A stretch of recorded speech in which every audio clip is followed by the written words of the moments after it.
first item on the I'd like to ask for, let me look at the agenda here, ask for adoption of the agenda, I guess, and ask is there any I guess the first item on the agenda is declaration of interest. Anybody? We need a roll call and then and then adoption of the agenda. Yes, thank you very much for that reminder. So can you do a roll call for us, please? I'm able to see everybody on the screen, so I've just indicated that Jeff is out, and I'll mark Krista when she comes in. Thank you. Okay, thank you. Then as the agenda indicates, we're looking for declaration of interest. Anyone with a declaration of interest? Not, we'll proceed. No, we need to adopt the agenda. We need a motion to adopt the agenda. That's next. So we need I move that we adopt the agenda as presented. And I'll second that. Thank you. And Do we need a vote? could you, everyone in favor of that? Thank you. The next item, approval of the minutes of the previous Finance and Administration Committee meeting. Anyone, any amendments, or are we prepared to adopt it as presented? Could I have a motion then for adoption of the minutes, please? So move. Seconder, Andrew. Thank you.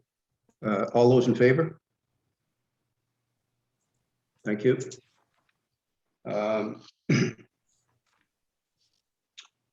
So the second thing is the draft budget report from Sally McIntyre. So Sally, would you like to outline the key things? There's a lot in this agenda, and I see there have been some questions and handled by staff. So go ahead, please, Sally.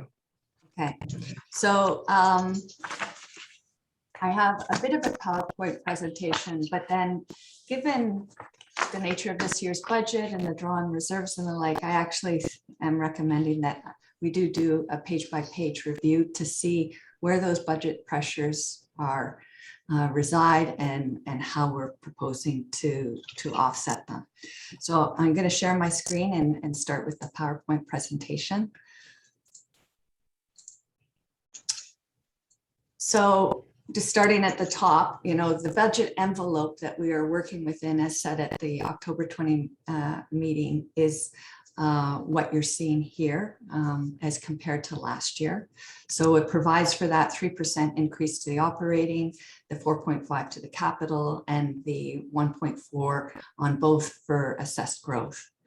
And then on top of that is the 114,887, which represents the 33% of the budget pressure in 2022 for implementing the workforce plan. So the actual total budget decreases because, as you can see, the capital pressure reduced, but the operating pressure, went up fairly significantly. So we've been able in the budget to offset pressures on the levy by increasing the user fees. So the budget assumes plan reviews will go up from 148 to 180, that the regulatory permits will go up from 92 to 95, and that parking passes will go up from 46 to 55. Now, we've been relatively conservative in those estimates, particularly the first two. Those actually represent less than what we anticipate, but nobody can project how this housing boom, growth boom is going to go over the next year, particularly if interest rates go up. So we've been cautious. The parking passes, again, while we have seen a greater amount in the past 2 years due to COVID, and we think that a certain amount of demand will be sustained going into 2022, we are being cautious in that projection. The other revenues, of course, are we are using reserve funds, and I think we'll have a good, healthy discussion on that today, with some of those reserves destined to be paid back, and we've already have some processes in place for that. We're also getting grants, and then there are other potential grants that we are actively exploring and pursuing, and other ones to be pursued. So some of the line items in this budget are dependent upon us getting grants. If the grants don't come, the projects don't get, or the activities don't get undertaken. So the net impact on the municipal levy is, as you see, so it goes from $3.2 to $3.5 million. And most of that is on the general levy. With the capital levy just going up in accordance to what we discussed previously. Now, how that looks across the organization in terms of where the money is being spent and where the revenues are coming from, these pie charts illustrate that. So you can see the expenditures, a lot of that is going to plan review and regulations, and as well as the technical studies that we're doing, as well as capital. Those are the main drivers. Though this pie chart sort of distorts it, the largest one is the technical studies and watershed planning. And that reflects all the support we're doing to address our capital asset management deficit, and capital work plan that we're doing, as well as addressing the priorities as expressed in the corporate strategic plan, that we need to be making our understanding and system infrastructure more robust in the in light of the impacts of climate change. I don't compare our watersheds to the Fraser, they're not the same, but the kind of event that the Fraser is experiencing right now is indicative of what we may be seeing in the future. To receive a month's worth of rain in a single day is typical of what is projected under climate change. So a lot of the work that's happening in our water resource engineering group is to make sure that we have the information needed and that we're doing the proper planning and asset renewal and new assets establishment to ready this watershed for those type of events.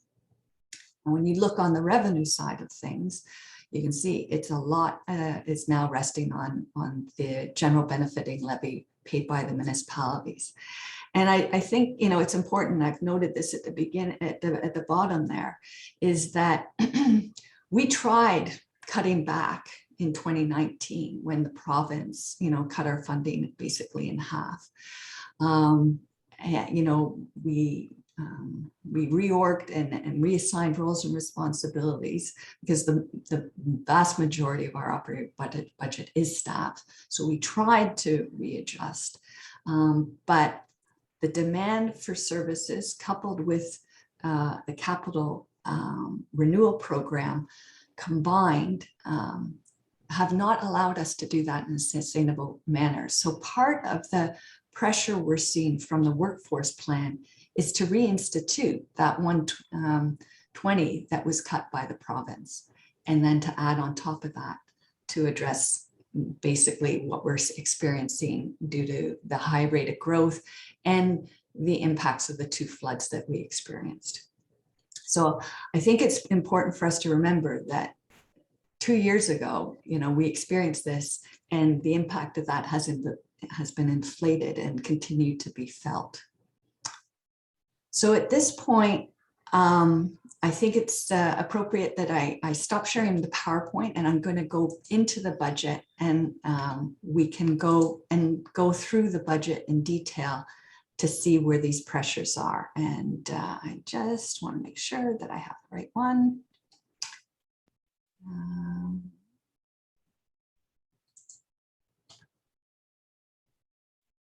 Okay, hold on a second.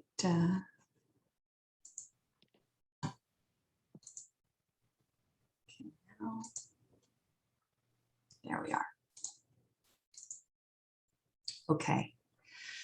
So throughout the budget, the line item most impacted throughout in every category, every sheet that we're going to go through is the wages and benefits. It's the line that gets hit the most by these pressures, and that's the workforce plan and us making up for the fact that we lost that 120,000 in funding in 2019, and we're needing to recover that. Ellie, Yes, if you're going to share your screen, can you blow that up so those on Sure. the smaller screen can see what you're referring to? yeah. Thank you for that request. I could hardly. Yeah. see. Okay, yeah, there you go. I'll make it even bigger. Is that okay for you, Phil?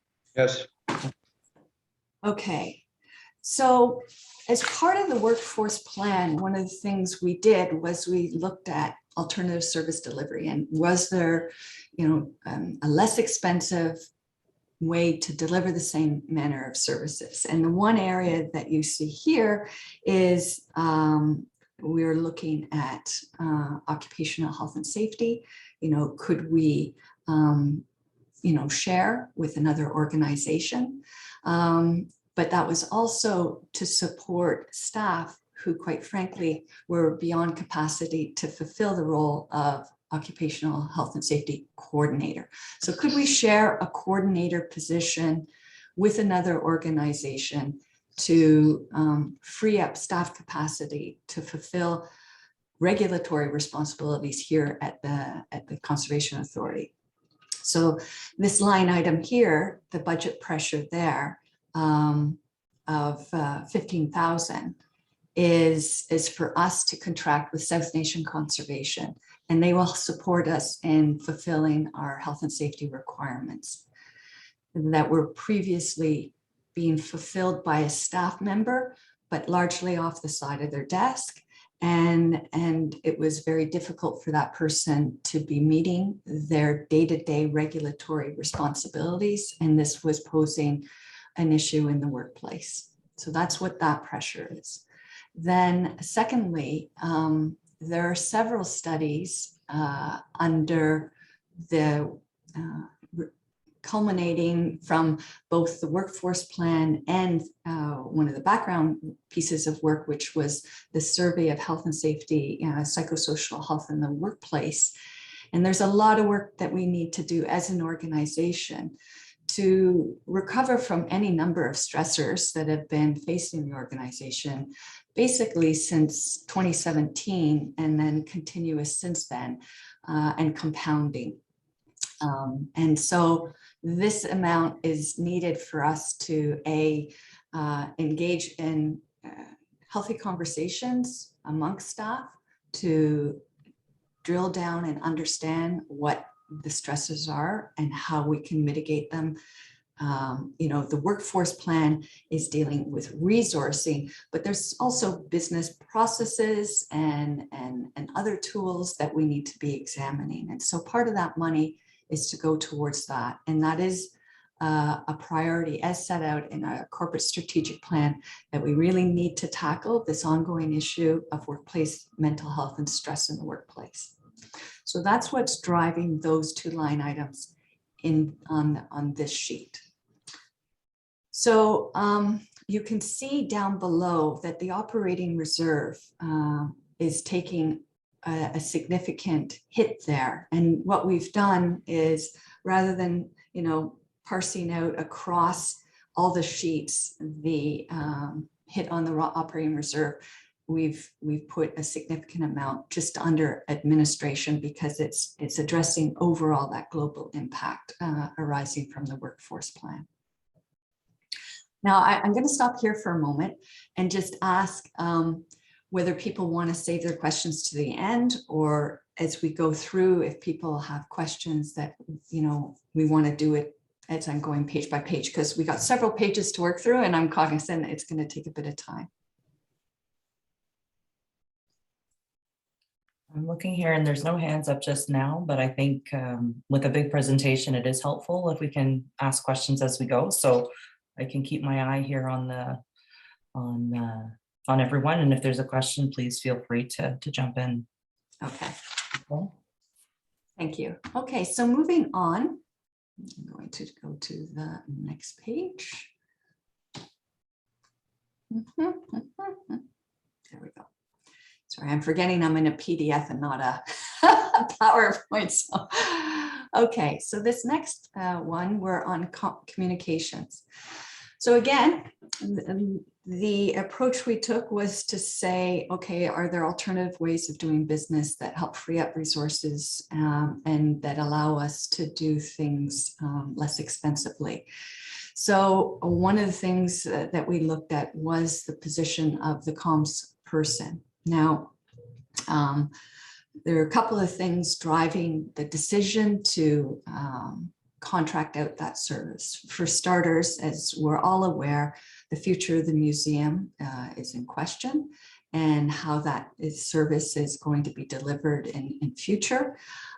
Part of, and as well, we know that the education program has been suspended in the near term, and we're instead implementing a stewardship program. So a significant portion of this position was to supervise museum and education programming, and to then coordinate general communications on behalf of the organization. So in an effort to offset pressures elsewhere, the decision was taken to contract those out. Now, the contracted services you're seeing down here, 41,000. So it is still a cost, but it is obviously significantly less than 87,000. So that difference we've been able to reallocate to other positions that we created under the workforce plan. So some of those responsibilities are now being taken by that firm. Others that weren't, we couldn't contract out, we've kept in-house, and we've disseminated amongst various people. And so far it's working, but it's a work in progress, and we're going to track and see how this goes. But in the meantime, this was an effort to free up funds. You'll notice, however, that we have upped the advertising promotion budget, and this is based upon, in fact, actuals, you can see. And this is in part because under our capital program and the various projects we're doing, we're having to advertise more. And secondly, we're also anticipating through all these regulatory projects that we're going to have to implement over this year and the next 2 years, that they too will have communication demands and the like. Particularly as we help the community at large, as well as our municipal partners, understand what's now mandatory or under an MOU or these optional services, and the whole change in funding regime, and why we're changing as an organization, because we are changing and we need to communicate that and how. So those are the major changes on that sheet. Are there any? Yeah. So Bill's got a question, and then Janet. The way you were talking, you made it sound like this has already been done. Oh. Did I hear that correctly? Yes, this position, when it became vacant. So what happened is earlier this year, the employee actually resigned. I held off filling it. I did a pilot, with a firm, seemed to work. And I've just sort of been renewing it. It's a month-to-month contract. So at any point, if it's not working and we feel collectively that we actually really need a full-time person here, there's the ability to do that. But with this decision, in the budget, we won't be having the full budget for that. So Okay, I get that. So they're, and so who is the firm and how did you select them? so it was a firm that we had previously done business with, and because it was a month-to-month kind of contract of $3,000, it was sole sourced. What's the name of the firm? Oh, pardon me, Media Style. Thank you. Yeah. Janet, did I see that you had a question? I was waiting for Krista to recognize me. Oh, sorry. Yeah, so I know it's a small amount, but that Eco-Trekker annual fee was never intended to impact the budget of MVCA. It was supposed to be paid for by the MVCF. So like basically by a transfer from the foundation due to whether it was from grants or donations to the foundation. So that $3,500 should be $3,500 should be offset by a transfer from MVCF.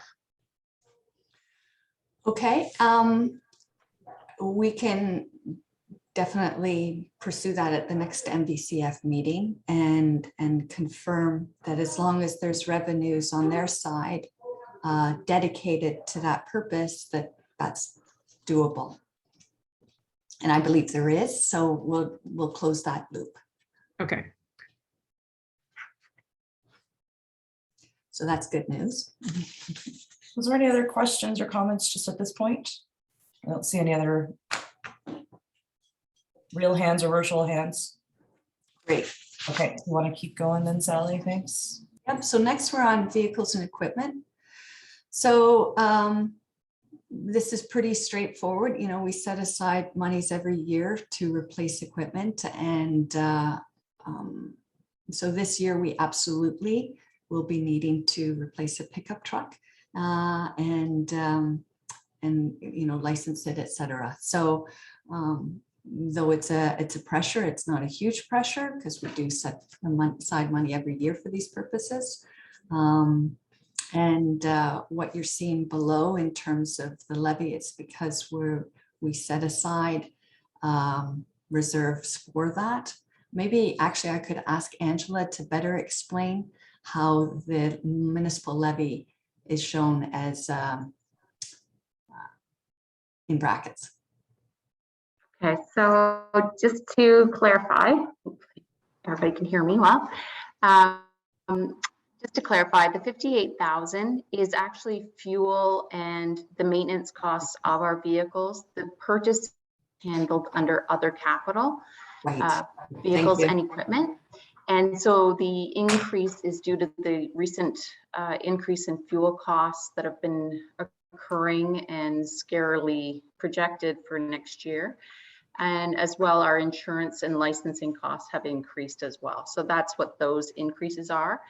When we use internally our vehicles for other purposes, say planning goes out for inspections, we allocate the charge for the mileage to charge planning and regs mileage costs and give a credit to our internal vehicle and equipment charges. So it creates an internal credit, and that's why it's a negative when it comes to how much would be on our levy, because this department services those vehicles, and then each department uses those vehicles for their respective purposes. So that is why there's a credit shown here. So far up till the end of October, MVCA has used enough kilometers of those vehicles to give us a credit to this department of 65,000. Thanks for that, Ange. And yeah, absolutely my mistake regarding thinking that was the capital side of things. Okay, so moving on to IC&T, Information and Communications Technology. This support, the software maintenance is where you're seeing a significant increase, you know, of $8,000, as well as to, we have a one-time expense pressure on our high-speed internet. It's a contract of roughly $7,000 to ensure that within the building here, we have better, more stable Wi-Fi. Because there are locations in the building where you do not have good Wi-Fi. So that's a one-time expense. And then the data acquisition, it's a fixed amount that we try to recover every year because our data needs fluctuate over time, and we are often in a position to procure for certain data sets to allow projects to proceed and the like. So, and to keep the base mapping system that we have on our website accurate and up to date. So you can see, you know, that the levy is the primary tool we're using to accommodate those increases. Are there any questions on that. Sorry, I didn't elaborate on this software maintenance and the like. Part of that is to enhance our virus system. As I think most everybody knows, we had that ransomware attack in 2019, which thankfully we came through unscathed in the scheme of things. You know, we lost some data, but not significant, and we didn't have to do a payout. But increasingly, our insurers are demanding that we up and enhance our virusware and malware software. And so that's part of what's associated with that. Anyway, happy to answer any questions on this one. I'm not seeing any hands, so. Okay. You can keep rolling. Right, so going on to then technical studies and watershed planning. Now, this is the one that has a significant increase as well. So you can see on the wages and benefits, there's a fair number of people who are whose time is allocated under this heading. So that's one of the major ones. Some line items have actually gone down because we've altered the program in some shape or form, or they're being dialed, were dialed back because of COVID. But other items, of course, have gone up or are new. So some of these, the increase in the Mississippi River Watershed Plan implementation, this is to allow us to continue to engage with First Nations in the update of the plan that was adopted by the board last year. So as I think most people are aware, we weren't able to engage with the First Nations to the degree that we wanted last year, which is why you're seeing 0 in year to date. And so the monies that had been projected to be expended this year are now, into 2022. And we received recently a revised work plan from the consultant, and the costs have gone up. These next ones are all driven by the new regulations as projects that we need to start working on. Because they all have to be completed by December 31st, 2024.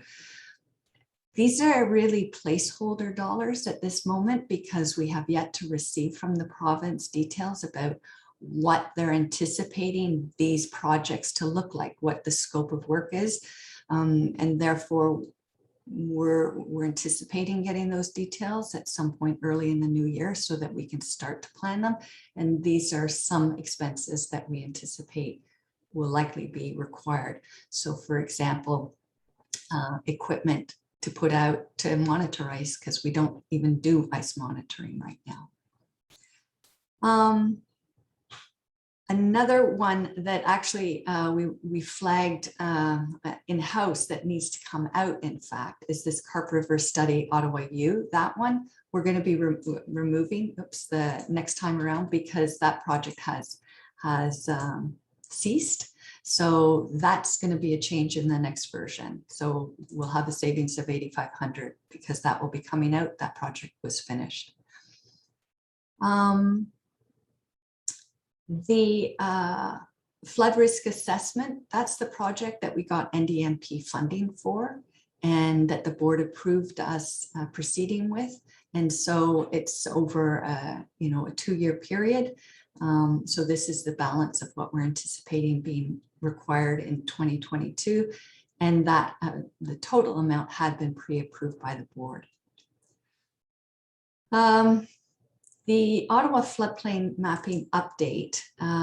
So there is work that continues to be needed under that project. We're bringing Casey Creek to you at the December board meeting. And then next year, we hope to be completing the Carp River project. And so these represent out-of-pocket expenses associated with that work. So it can include the rental of equipment and the like. On the flip side, the Carp Erosion Control project is diminished because there's just some additional work that we need to do post-project monitoring, and therefore you're seeing a significant reduction there. Similarly, the board pre-approved, us doing this work on the watershed model, and what you're seeing in 2022, the 30,000 is just the carryover of that project into next year to complete it. So there is a proposal to do some work on the Clyde River next year, and this is again out-of-pocket expenses for the rental of equipment and the like, because our data on the Clyde is very dated and it's definitely incomplete. So this is to start to address that information gap. I would say all of these are in aid of enabling our organization to properly serve the municipalities in identifying risks and managing them and operating the system as best we can, and ultimately in modifying the system to mitigate the future anticipated impacts of climate change. So that is the driver of these projects. Now, the next few projects, the wetland restoration project, that's the one that we've received significant subsidies from Environment Canada through Conservation Ontario, that major grant that I reported out on in October. This one and the conservation area strategy, those two projects, this is what's expected to be out-of-pocket expenses.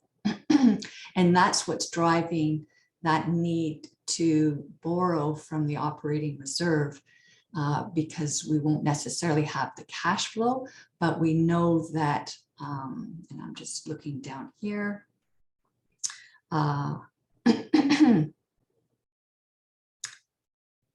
Right, so funds raised. So we're going to, actually, Ange, I'm going to flip it to you for a sec, because I want to see exactly where you're pulling that 74.5 from, because it's not leaping out as a single number. So I'm suspecting you put it into two different places. So it's part of the operating reserve draw, part of that 331,947. Part of that is the draw for the ECCC projects from the operating reserve. And then we'll be paying, the plan is in the email that I sent out last night, is the plan is that through fundraising, we will be paying that back in 2023 and what we draw from it in 2022 and 2023. Great, thank you, Ange. I see that Eli has a question and Phil. So let's go to Eli before we move on. Just a quick question, and on a policy side, when you talk about, taking from operating reserve, so what is there's a policy how much percentage we have to have in the reserve fund, and the commitment to return that? I mean, I know you said more than once we're going to return it, but is there's a policy how much can you draw on the operating reserve? So right now, MVCA does not have a policy regarding reserves, either contributions to or withdrawals from. And at our meeting in October, staff took direction from the board to develop a policy.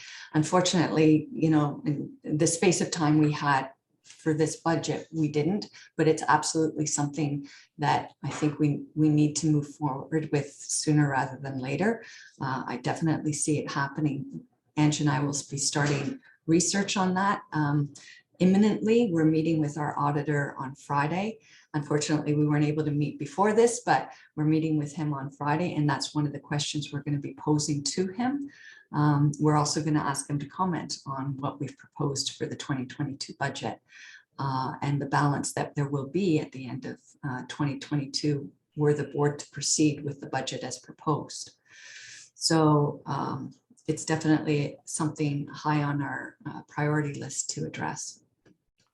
Well, I understand that, but I just want to make sure, though, we are conforming with our policy. But now you're saying that there is, but we want to make sure the operating reserve still have something in case of an emergency or, and that's what I'm going, my thinking, and I apologize because I have to leave because we have another budget committee with the Community Protective Service. And but it's great job going page by page. I really enjoy that, but it seems we can balance a budget on operating reserve. That's where I'm going with this. We need to really have a different way of saying, okay, this is what we need. This is our budget, and the reserve is the reserve. I mean, that's the name for it. It's the reserve for a bad day or a rainy day. But anyway, I'll leave it that way. I know it's not time for comment, but because I have to leave, I apologize. So thank you. Yeah. And Eli, further on in the PowerPoint, and I'll share it after the meeting, we do have a slide dealing with both the operating reserve and the Glencairn reserve. So I'll share those with you after the meeting. Thanks, Eli. Phil had a comment, and then Janet. Yes, my question was, or comment was, fundraising campaign, $15,000. This is what we're going to spend in order to try and get people to contribute, or is this something coming, like, how is it? What is the objective of this fundraising campaign? Is this the one to help with the Carp River project, or what are the objectives of the fundraising campaign? Okay, so for starters, that money is, if you look down below under revenues, 15,000 is to come from the foundation. So the foundation will basically retain us and to execute this work. And that's it exactly what you said, Phil. The fundraising campaign is to support delivery of these two projects, the wetland restoration project and the conservation area strategy. So that the money's being borrowed, 74,500 for cash flow purposes, will come back into the operating reserve in 2023. And this is a comprehensive campaign that we're in the midst of planning with the Mississippi Madawaska Land Trust and other partners. So that is the goal. And if I could just follow up with a comment, I wonder if you could develop for us a page with a sort of a list of all the different short form names that we're using. Obviously, NBCA, we're familiar with that, and WECI, but a lot of the new ones I'm not as familiar with. Sure would be helpful if there's some page I could go to that would give us a definition of those. Absolutely. Thank you. We'll do that, Phil. Thank you. Okay. Thanks, Phil. Janet? Yeah, I have sort of a number of comments, and some of these were in my email from yesterday. The first is that, the direction of the board was to take the loan money from the Glencairn Reserve unless it could not be taken from there. And I believe, you sent an email, Sally, or it was Ange, I can't remember, way back, that yes, it was okay to be able to borrow from the Glencairn Reserve. And the reason that that's actually a good idea is because, as Eli said, an operating reserve it's much more flexible. We have complete discretion in how the board does and how to use that operating reserve, whereas the Glencairn Reserve does have restrictions on it. And so I'm sort of wondering why the choice was made to go to the operating reserve when the board had directed to use the Glencairn Reserve. The way the motion was worded was it was added as or. It didn't actually explicitly say that. Okay, but why was the choice made to go with the operating reserve and not the Glencairn Reserve? I'll let Ange explain the reason why. So I would say it's just like you said, there's less restrictions with your operating reserve, and whether if we don't need all of these funds, like if the project is finished for less cost, then we won't be pulling as much from the operating reserve. But this is the worst case scenario shown in the draft budget. So I thought it was easier, and it's probably my decision that I pulled from or suggested to pull from the operating reserve rather because there was question as to whether or not it was permitted to use it for certain uses, and to ask permission from the province in light of timing. I chose to go, but definitely either way, the way that the budget has been pulling from the Glencairn Reserve, by 2025, it's going to be depleted as well. So it's totally the board's discretion as to which pot that you pull those funds from. Yeah, I realize it's robbing Peter to pay Paul, but my concern is that if we need to draw on the operating reserve extra for whatever reason in 2022, we'll have less money in it. And that the board has pretty much complete discretion on using the operating reserve, whereas there's less on the Glencairn. So that's really the point I'm trying to make. And I do understand if we feel that we cannot use the Glencairn Reserve, but I'd understood that we could. All right, so that's my first point. I guess the second concern, and you did itemize all the expenses against this 331947 drawdown on the operating reserve. I have the same concern as Eli, is that we are continuing to use the operating reserve, to balance our budget. And I realize that there's a number of things that maybe we're trying to make up for the past, but perhaps we need to remove some discretionary items from this budget. And I guess my question is going to be, have you taken a look at what we might take out of this budget to alleviate the pressure on the operating reserve by reducing costs elsewhere that could be moved into be used so that we use levy money instead? So are you going to be addressing that in the future of this presentation? So we have been looking very hard at what things we are not already committed to, and where there's opportunity to dial back spending, or the degree that we spend. So looking at what you have in front of you here, which is basically a summary of what Ange sent you last night. The total allocation proposed of 612, a lot of that is the workforce plan, and the conversation that was had by the committee and the board was, of course, to use the operating reserve to offset short-term pressures on the municipal levy.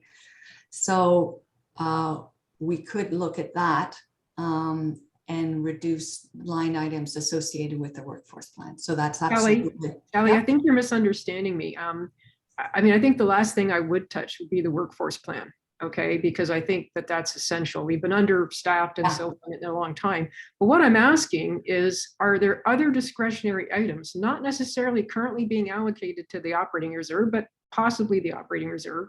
Are there other items that we could remove from the budget where so that we don't have to be using the operating reserve?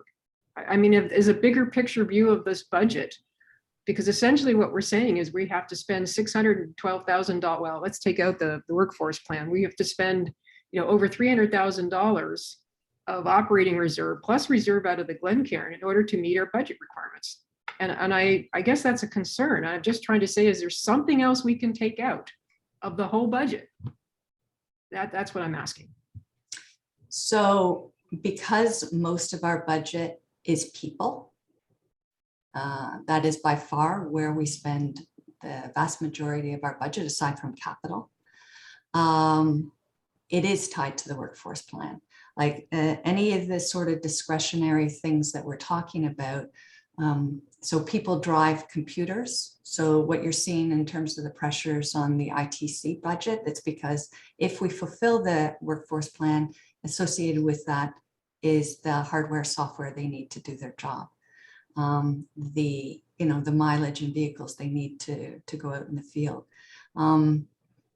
Absolutely, the management team can go through and see where we can defer spending. It's at this point, it's very difficult because some of these things that are, for instance, on this list, the authority has gone out and signed contracts related to. Have previous contracts to do. So for instance, the City of Ottawa floodplain mapping, that's a 5-year contract that the city has paid, and that those monies went into the reserves for the purpose of completing that work, and had been under what's the proper word, but subsidizing staff at the city to perform that work, for instance, that's going to occur next year on the Carp River. So this is part of the challenge we're facing, is that some of these projects have historically supported the delivery of services. And this is where we get into the whole new regulatory environment, where this, quite frankly, will be a lot more transparent, and which is why in the workforce plan, I color-coded the org chart so that the board could begin to see what we need to be thinking of as core to the organization, as well as projects funded or people funded by MOUs.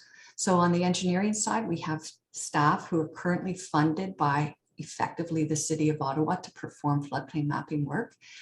And on the planning side to do that baseline monitoring program, for example.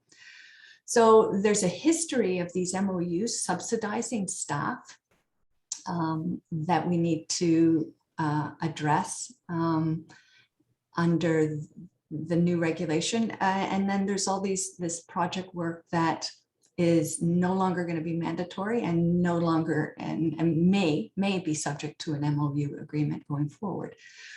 I'm sorry, I'm kind of rambling at this point and a bit off topic, but I guess all of these things that you see in front of you, these bullets, are contracts at this point. They are contracted agreements that we entered into, and we need to fulfill. So if we leave these in place, then we're going back to the line by line and looking at, for example, do we need to move forward with the watershed plan this year and the Indigenous engagement program? That would be a $30,000 savings. We've identified that $8,500 that shouldn't have been in there. You've identified the $3,400 or $3,200 for the support to the eco tracker. So we can go through and try to.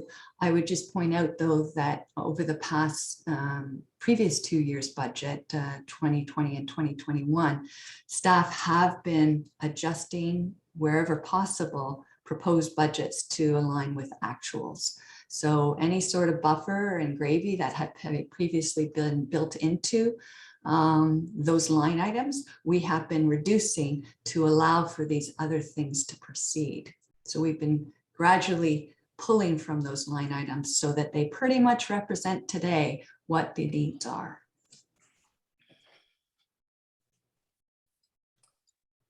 So Janet, did you have another comment or a question?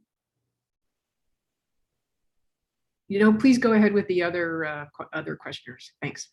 Thanks. So Phil, you are next, and then Andrew. Yes, I would be supportive of the idea of taking the money from the Glen Cairn Fund, get the permission and get it done. And I certainly agree with what Janet and Eli have mentioned. I see a real tendency to rely on our reserves, and we're depleting them quite quickly. I think we either have to cut back on programs. I give as an example, have we already signed a contract about doing the Clyde River update? I mean, that project's been going on for 30 years and nothing dramatic seems to have happened. I realize it's only $5,000 and doesn't really solve the problem, but that's the kind of thing I think we need to look at.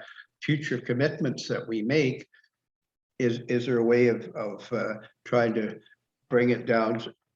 Because there are substantial projects that we just can't put off, like Kajuwajimak and so on. We know we've got to spend money there. Anyway, I endorse what Eli and Janet have said about let's try not to deplete our reserves, so then we have to suddenly at the end of 2025, the board is going to have to go and ask for a substantial increase from the member municipalities. Thank you. Phil, Andrew? Thank you. I was in a board meeting yesterday that had a similar budget, which, you know, dives into reserves pretty heavily. And I have the same question. Now, I'm kind of a newcomer here, so my question is kind of broad. You know, as we go looking at a 10-year plan, without me having to go dig through it all, are we expecting to come back to some point of correction here, or is there a necessity to make some serious changes now? I mean, and that's me as a newcomer. I really don't know. So on the 10-year capital program, and maybe I can just say that, Andrew, we did do a 10-year capital plan update last year, as well as a 3-year operating budget for 2021 to 2023. And the other document, you know, the budget document report that you have in front of you, those spreadsheets that you see that are color coded, that was at that time the list of projects that were identified as priority projects to be completed. Anything with a check mark or now marked as completed or works in progress, that is the set of work that was given, approved by the board to proceed with. So what you're seeing in front of you here is a reflection of that interim financial plan. So it was a 3-year on the operating and a 10-year on the capital. Of course, what happened with Shabamika is having significant impact on our whole look at the capital side of things. We updated the next 3 years in the document you have in front of you. So 22, 23, and 24 have all been updated. But we're in a holding pattern right now because there's engineering work happening in the field right now at both Shabamika and Kashwakamak that will help us to inform what the scope of future work is required, when it's required, and how much that will cost. And so we're hopeful it probably won't happen for the December 1st version, but certainly by the version that this committee will see again, because I think we're going to have another meeting in January. We'll have that update to 10-year capital. When we update that 10-year capital, we'll probably have to relook at the staging of that work. I strongly suspect we're going to have to defer certain capital projects. There's risk embedded in that, but for some of them, it's greater than others. So I agree with the comment about Kashwakamak, and I'm looking quite, you know, concertedly, obviously, at the reports we get back, as well as at Shabamika. But some of the other projects, perhaps we can defer. But on the operating side,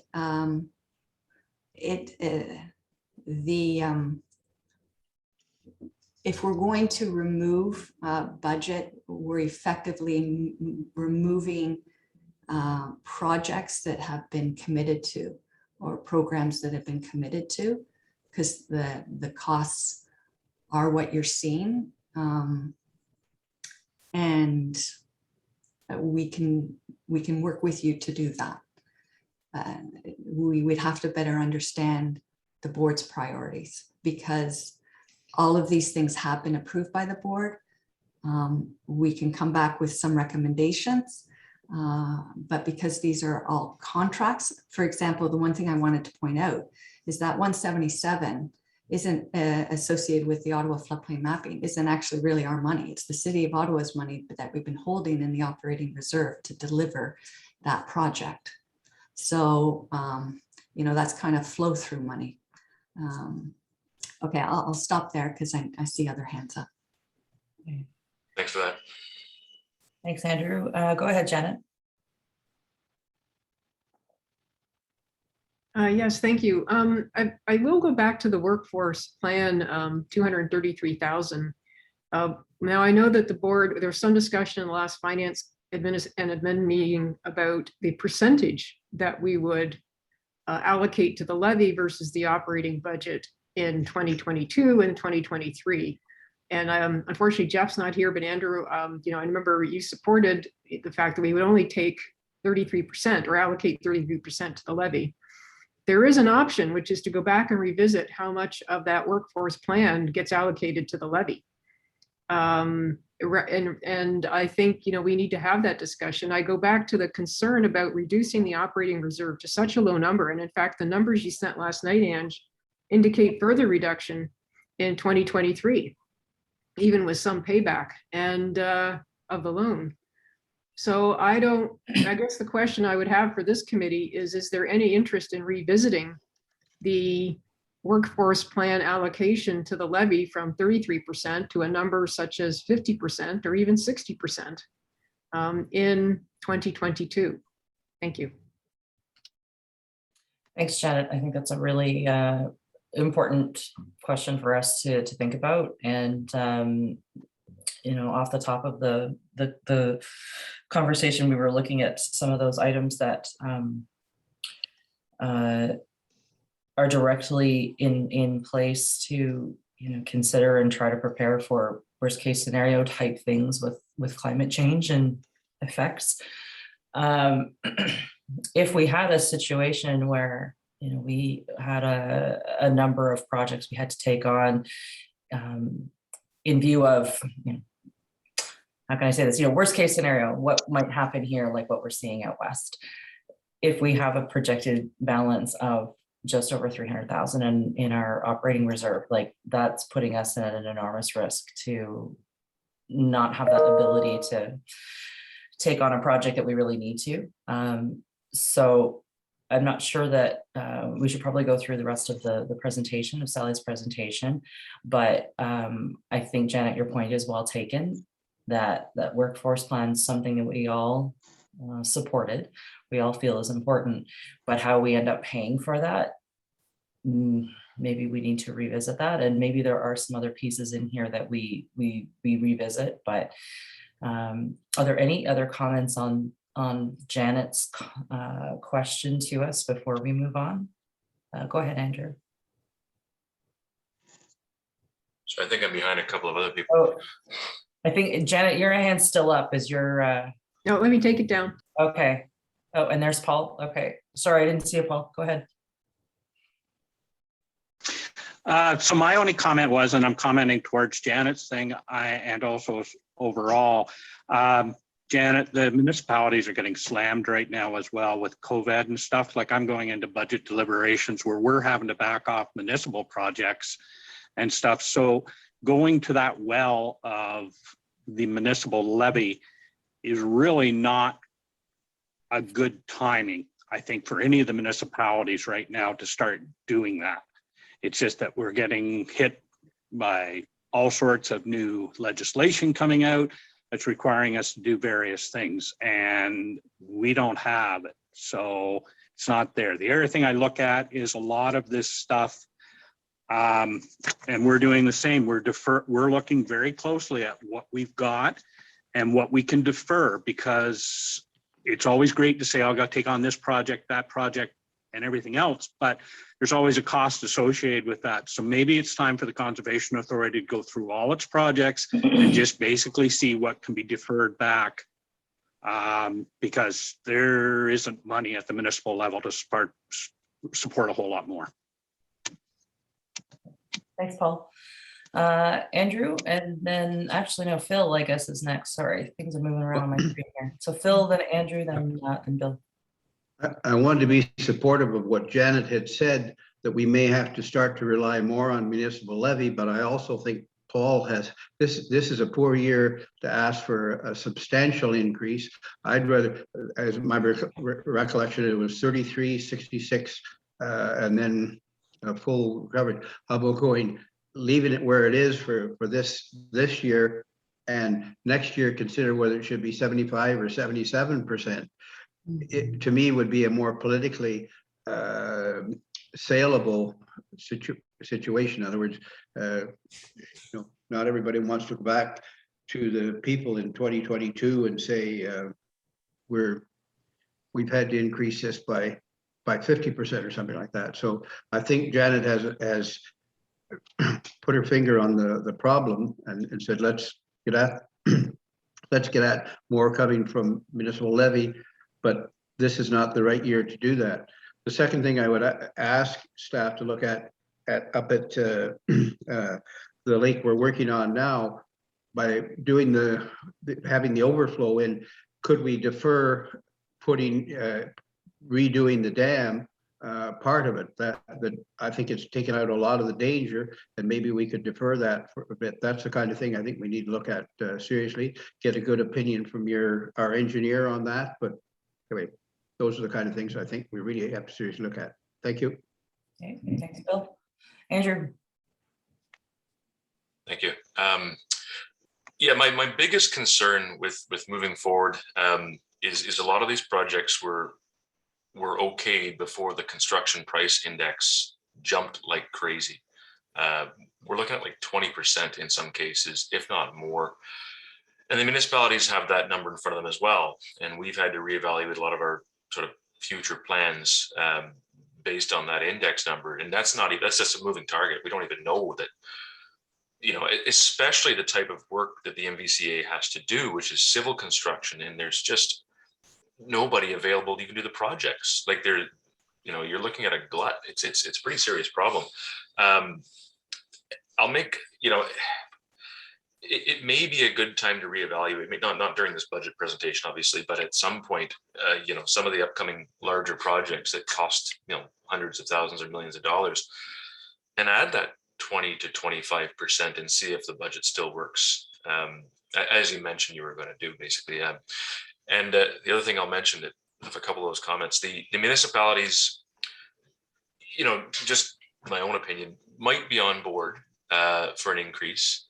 But I think if you were going to start thinking that way, you'd want to start doing some presentations fairly soon before the election year is up, and then again right away, and let them know that it's coming. It's because, you know, there is a lot of, you know, desire to help the MVCA, particularly with our council. We really enjoy the partnership, but it's if it's a surprise, it hurts. So letting everybody know in advance is really helpful. So that's it for me. Thanks. Thanks, Andrew. Bill, you're up next. Do I not take my Yeah. hand down? No, Bill. Sorry, Bill King. Hi. Well, just a general comment. I speaking from a municipal point of view, all I can tell you is in the 7 years I've been on council, we have never increased our rates as much as the proposed increase in municipal levy is from the Conservation Authority. So we need to explain to our taxpayers why their taxes are going up. I don't speak out a lot on this because the actual dollar amount that certainly my municipality contributes is not huge. I went with the flow at the board meeting, but you know, the more I look at this budget, I have to tell you, when we go through our municipal budgets, we are much more thorough, and I don't mean this as a criticism, but we're, and maybe thorough is not the right word, but we are much more, maybe ruthless is the right word, about cutting out things that are not essential. And that's the point we're at right now. We're under so much pressure that we aren't buying trucks this year, but we're going to increase our municipal levy to the Conservation Authority so they can buy one. We can't do communications this year, but we're going to increase the municipality levy to the Conservation Authority so that they can contract out communications. And in fact, I'm astonished that we even had a full-time communications person in the organization. I probably should have known that. Maybe the fact that I didn't know that tells us something. So I think we should go back. Many of these projects, if not all of them, were approved back in the good old days. Things have changed dramatically, or they're going to continue to change. It's not going to get better next year. And I agree with the earlier comment. I think the time has come that to take a serious look at this spending. And I believe that a number of the things that are great, wonderful projects that we'd all like to see go ahead, I don't believe we can afford them. So that would be my contribution to, or my overall perspective on where we're at right now. Thank you. Thanks for your comment, Bill. Amen. Is there any other comments where we are just right now, or are we ready to continue with the presentation? Let's continue with the presentation if we can. Okay. All right, let's go ahead, Sally, please. So that was all related to the tech studies and watershed planning. So moving on to plan review and regulations. Again, you can see that it's. You're not sharing your screen there anymore. Oh, pardon me. Sorry. Let me correct that. Thank you. Okay. So I'm now under plan review and regulations. So you can see again, it's the wages and benefits that go up the most, and that we are allowing for increases on the revenue side of things associated with increases in user fees.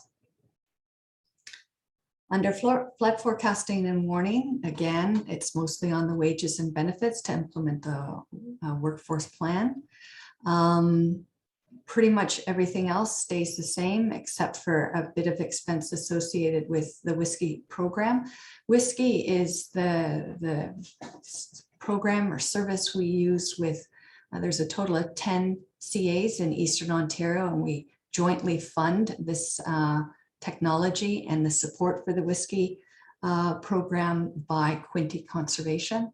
And so this is basically our piece of the pie to own and get support to the WSKI program. You can see again that it's the municipal levy that's offsetting most of those costs. Moving into O&M of our flood control structures, it does see a bit of an increase on the wage side. Everything else is pretty much status quo, a small increase because of increases in insurance that Ange mentioned previously. Recovered as you see below. On the preventative maintenance side of those same structures, again, it goes mostly to the wages and benefits. Everything else stays the same. And you can see how it's broken down. Now, the one thing I wanted to raise to your attention is that the Glencairn Reserve has been supporting this activity of preventative maintenance since fiscal 2019. So the draft budget that was prepared in 2018 and approved in 2019 began to draw down each year monies from the Glencairn Reserve to support major preventative maintenance to our water control structures. And that is in compliance with the provincial policies and guidelines regarding the use of those capital reserves. I had a question. Oh, sorry. Sorry, go ahead, Janet. I hadn't seen you. Great. Yeah, sorry. I think there's still some hands still up there. Yeah, regarding use of this Glencairn Reserve, I see that it has been historically used, but again, my concern is that it's not sustainable to keep using this to balance this budget or to balance this part of the budget. So I'm, looking forward in, another couple of years when it will be depleted, we're going to have an issue. And really that's the comment, I want to make, is that we're going to have to deal with this. And I guess in some ways, this sort of thing might have been paid for by the 120 something thousand that we used to get from the province that they don't give us anymore. And I certainly understand that, but we're going to have to, they have to reconcile with reality in the future. So really, that's all I really had to say. Thank you. Thanks, Janet. Bill, your hand is still up. Is that an old hand? No, it was, it was Apologies. something on the new, was it Bill and Phil? Which one were you asking? I was asking Bill, but your hand's up still, Phil. So Phil Sweetnam, why don't you give us your comment? I'd raised my hand when we're at the WSKI funding Oh. thing. I wondered why that cost was going up. Like this is a constant service that we've got. Why is our levy going up? I understand there's a cost sharing and it's an important program, but what is the formula that brings that up by $4,000 is my recollection. Yeah, so what happens is Quinte Conservation has had a constant amount that they've been charging the member CAs for support, and they hadn't altered it for many years. And they've given all the CAs notice that their costs are going up and they're going to have to adjust their fees. Okay, and the question or the comment I wanted to make on the previous slide, we're looking for ways of not putting everything on the municipal budget and thinking of the one of the planning part.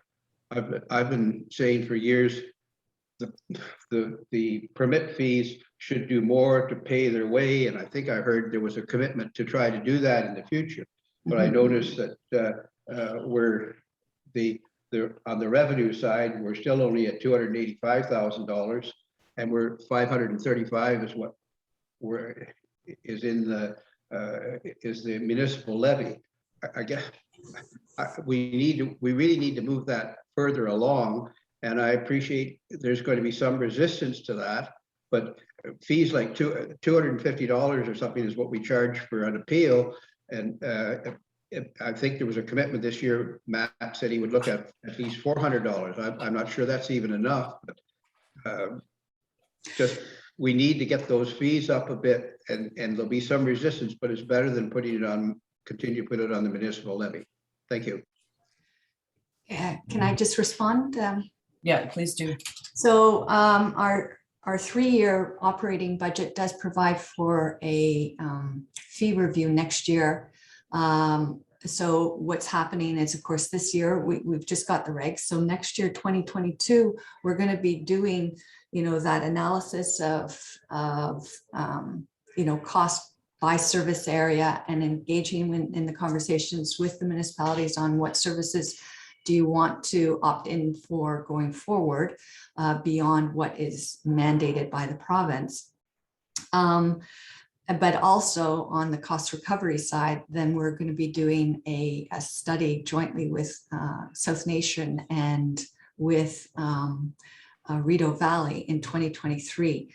The challenge is there's just too much workload associated with the regs themselves next year for us to do the fee study, and too many unknowns. So the 3 CAs at the GM level have agreed that we need to do it in 2023. So you may recall that in the workforce plan I showed those sort of offsetting revenues starting in 2024. But until that time, you're right. I mean, those permits are being cross-subsidized by the municipal levy.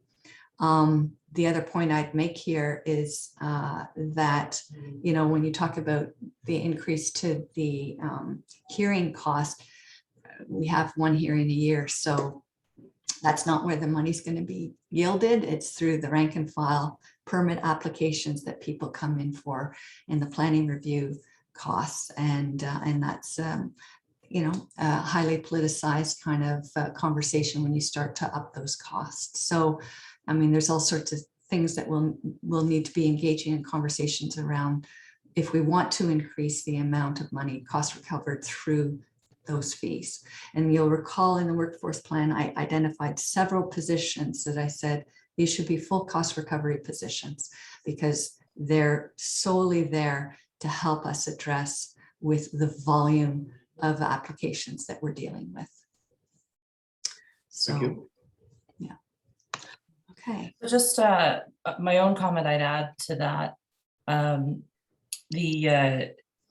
Municipalities look at our fee schedule annually, and different municipalities have different approaches, but certainly in Mississippi Mills, we look at our fees as full cost recovery.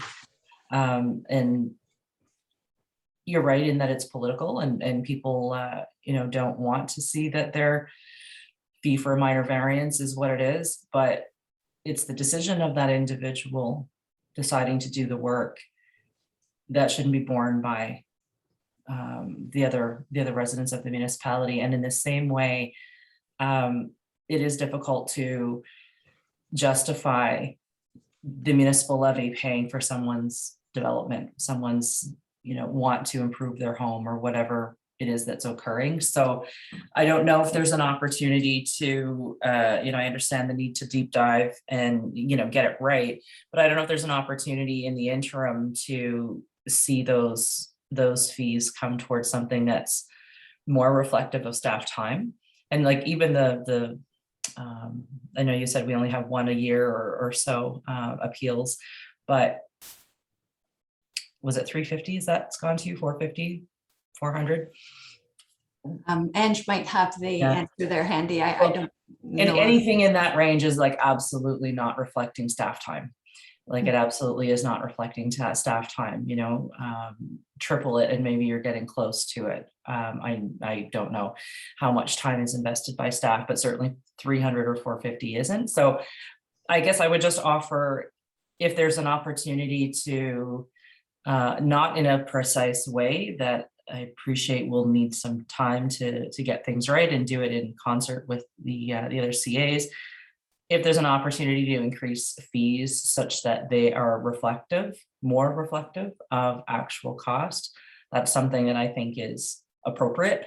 I've always had a hard time trying to justify to anyone why, in my home municipality, why the taxpayers should be paying for someone's development or someone's fire impairments, whatever it might be.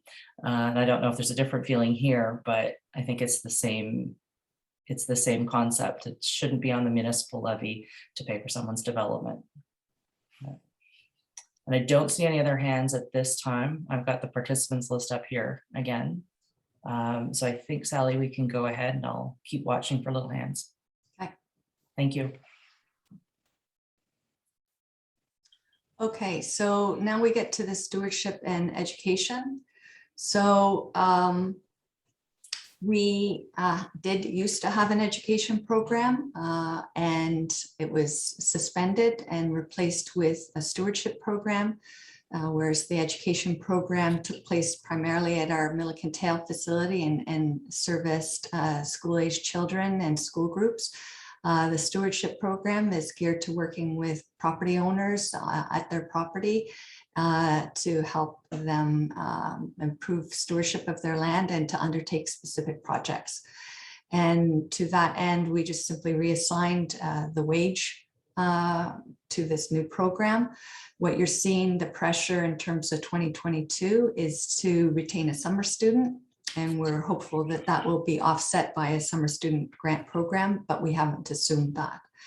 The increase in costs down here is going to be cost recovered down here through the grants being received from both Alice Canada as well as Environment Canada through the Conservation Ontario program. So otherwise, pretty much everything is constant. I'm just looking, yeah. So we have a question there from Janet. Yeah, I mean, again, I'm always looking at what might be discretionary and, you have review of the education program, which is only partially offset below. Is that something we really need to do? Well, I mean, that's something that you and I have talked about and I know. put in there, but absolutely, it's not a must-have. Right. So, I mean, because I think where we're going to be ending up, Sally, is looking at areas to reduce. Yes. So I just think that that's one that, is nice to have and we'd all love to have it, but maybe we can't have it. Yeah. Okay. All right. Thanks. Thanks, Janet. Ange, you have a comment. The review of the education program was part of the workforce plan. And so that 15,000 is part of that 233,000 draw that's coming from the operating reserve. That's where it gets confusing as to each department has their own pieces of that workforce plan. This is the one from the levy. The levy in admin is lower because we're pulling in from the workforce plan, but that's exactly an item that maybe it can be deferred and save some of the monies that were. No, I think she's Operating frozen reserve. there. That Sorry, would- you froze on us there. Do you want to repeat what you had said? Sorry about that. Our internet is going in and out here, so we're getting starts and stops. So the 15,000 for the review of the education program was part of the workforce plan, thus coming from the operating reserve, the 233,000. So that is an idea that if that's to be delayed or deferred, then that would save your hit to the operating reserve in 2022 by 15,000. Okay, thank you. Paul, I see your hands up. So I'm trying to understand here. So do you even need this program at all? I mean, we're trying not to hire students this year because yes, you get grants, but there's still always costs associated with that. There's mileage and there's all sorts of other costs. So perhaps this is one program that should be shelved for a couple of years, just not have it.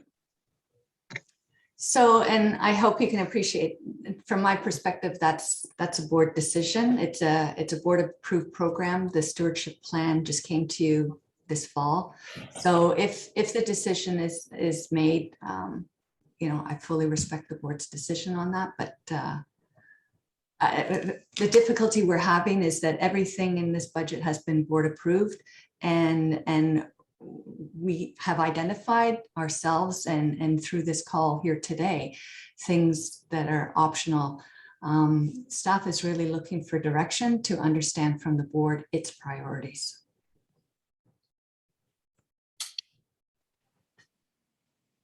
I'm not seeing any other hands just now, Sally, so if you want to continue. Okay. Thank you. So property management. So again, a bit of an increase again on the wages and benefits associated with the workforce plan. An increase here under this building, the admin building, because we're having HVAC issues on the roof, so we need to take care of that. Everything else is pretty static, except for on the KMP trail, there is some work that we're anticipating associated with that. In particular, I mean, we have to maintain our ongoing work, but we may also have costs associated with disposition of that asset if we proceed with that in 2022. And then there are various enhancements at Carp River CA, but you can see that those are being offset by funds from the foundation dedicated to that purpose. We, of course, like all of you, incurred additional costs associated with COVID, and we're anticipating that to continue. And could you just remind me, like we've got 42 here, but expenditures to date is just 14. Can you refresh my memory on that? So at year end, I'll be moving staff allocation hours. Right now, they're up under the year to date is reflected under wages and benefits, but it's our staff time that will also be reflected below in that $42,000 window. So we've been taking staff to go there on weekends and whatnot. So I will be doing a journal entry at the end of the year for that COVID response, what they've been additional time that they've spent cleaning bathrooms at the conservation areas or cleaning here at the authority headquarters building. So okay, thank you. Oh, we had a duplicate page in your package. Our apologies. I'll just scroll over that again. So then into visitor services, it's pretty much status quo. We are expecting some costs to come in, which is why there are some differentials here. But then as well, we you know, had to dial back things at the museum when we were putting together this budget. I think everybody was much more optimistic about how 2021 would look. Similarly, we're optimistic that things are going to be better in 2022. So we've kind of held things static from year over year. So not a significant. Ange, do you want to just explain the municipal levy contribution here? All right, so our revenues for conservation areas, we had only budgeted that we were going to receive 46,000 between parking fees at Morris Island and the conservation areas user fee here. Includes parking at Mill of Kintail, it includes conservation area passes at the site at Mill of Kintail. So far this year, we have, again, 2 years in a row because of COVID, far exceeded. So we're now at the end of October, we're looking at 80-some thousand, $84,000 worth of revenue. So we've more than doubled. So next year we are going conservative because if COVID, we're not increasing the revenues too high, just to be conservative. We don't expect that it's going to be as popular as it had been, but hopefully it is, but we're going conservative on the revenue side for parking and conservation area passes. Are there any questions on that? Okay. Sorry, I'm not seeing any hands, Sally. Okay. So now our our WECI program, which is a capital program where we put in for WECI funding, which is the provincial funding mechanism that provides up to, well, generally 50% of the cost. So you'll see that our Shabamika project this year, we had put in a total budget of 1.5 million, of which we anticipated getting half funded through the province. Now, as we all know, we had to reduce the scope of work, but we incurred the same cost, right? And I can't remember what the final amount came in at, but it's very close to that amount. So, but when you look at the 10-year capital plan, you will not see part B, which is to replace the dam. And that's the piece I'm talking about, that the engineers are on site, you know, currently doing their assessment of the concrete and ironworks to see what the longevity of that component of the dam is and whether we can defer it. But going into, and the Kashwakamak project, the dam safety review, is also happening right now because we had to wait till drawdown so that they could inspect the work. So that's happening right now. So in terms of where we're going with those two projects, the scope of work and the timing of those works and the cost projections, as I mentioned, will be in hand for the next version of this in January, unlikely for the December report. So looking ahead to next year, there is some work that we need to do at the dam related to public safety. So as some of you may be aware, there's an ongoing issue of people crossing below the dam and over the dam. We put in a bollard there when we determined that the embankment itself couldn't incur the weight of a lot of ATV traffic. So that prevented people going across our structure, but it drove people to cross the river downstream of the dam, causing other issues. So we are setting aside this money to try to figure out, we now have a new embankment, but we have an old dam structure. What kind of safety measures do we need to put in place and then to implement them? So that's what that's about. The Widow Lake, you may recall that back in 2019, we actually got WECI funding to complete that work, but because of the flood event and all the aftermath associated with that, we weren't able to deliver on that project. So we're bringing this project forward again. The fact of the matter is we have altered our operations at that structure. And I just had a conversation yesterday with Euro about this, that would he feel comfortable if that, for an example, was a capital project we deferred, because we are able to operate the structure without putting our vehicles on it. We have it gated so that the landowners on the far side are not going on it. We've addressed the pedestrian safety issues, and there's one other matter we're dealing with the landowner with today, currently. So we may be able to defer that. That's definitely on the capital side, but of course that's not going to impact the operating reserve. What you're seeing here is that we're anticipating that with the Kashwakamak Dam Safety Review that's happening this year, we're going to be told next year we need to begin an EA to start the planning and then ultimately the design and reconstruction of that dam. So this is to carry out the EA, and that is subject to 50% funding from the WECI. But you'll see that this is more than 50. That's for the combined amounts of the WECI funding. But you'll see here under DMAF, the 75,000. This is a grant application we just submitted on Monday. This is a new federal grant that's come out. And so we've put in for funding to also offset the EA. So, you know, we're hopeful that we get that grant to offset that. But for example, if we don't get that, this is where we might want to absolutely push out the Widow Lake project to allow us to fund the EA for the cash, which is the higher risk and essential structure.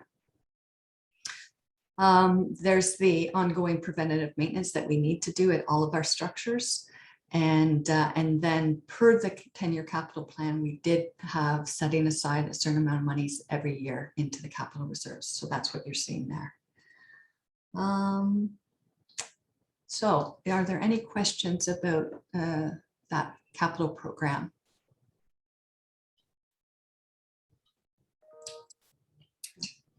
We have no hands just right now, Sally. So this shows the debt repayment. So it's the financing on this building. And this annual charge, Ange, that is for our new loan that we're anticipating with the City of Ottawa. Is that correct? Yes, that's the new loan. So we're estimating that that will be the annual repayment. Right. And then we had already built into the LiDAR project that we would pay it back over several years at a rate of 5,000 per year. So we're showing that we're replenishing that capital reserve starting next year for the drawdown that we made in 2021 to allow us to proceed with the LiDAR project. Are there any questions on debt repayment? Okay. Not seeing any, Sally. Thank you. So then in other capital, there's several things and they relate to the conservation areas, vehicles, equipment, and the LiDAR, which is the major data acquisition. So